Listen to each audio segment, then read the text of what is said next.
When I was growing up, I wanted so badly to be independent. I wanted to have my own stuff and make my own rules and do my own thing all the time. And gaining independence is an important part of growing up. But can I tell you, independence could be the thing that is holding you back from knowing God more. You see, there's some good things about independence. Keeping a job, paying your bills. Those are all really good things that you can do to gain independence. Those are all things that are going to help you become a responsible adult in the world. However, as we begin to solve more and more of our problems on our own, it can be really easy to forget how much we really need God in our lives. The Apostle Paul talks about this in 2 Corinthians chapter 12. He's telling the church in Corinth that if anybody has a reason to boast about how awesome they are, it's him. Not only is he a great Jew, but he was also taught directly by Jesus. However, Paul has a thorn in his side. And we don't know what that is. Some people think it might have been a physical thing, that he was kind of not a good-looking dude or that he had a problem with his eyes.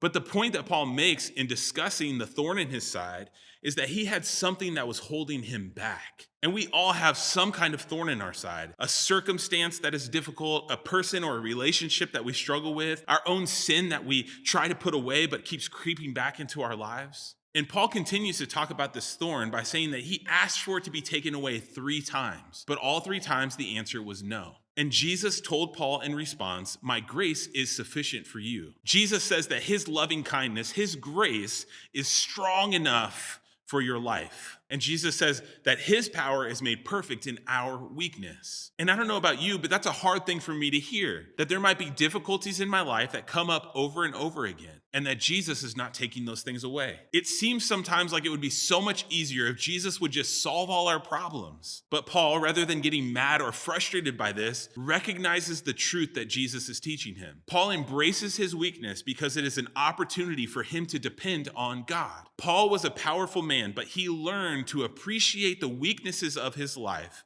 because in those weaknesses, he showed the power of God to the world. So my question for you today is this: what is the thorn in your side? What is the thing that keeps coming up that is holding you back in life? What is the circumstance or the sin or the relationship that is causing you to feel like life is difficult? Rather than being frustrated, rather than just trying to be stronger or more powerful in your own ability, take that thorn to Jesus. Ask Jesus to demonstrate his power through your weakness.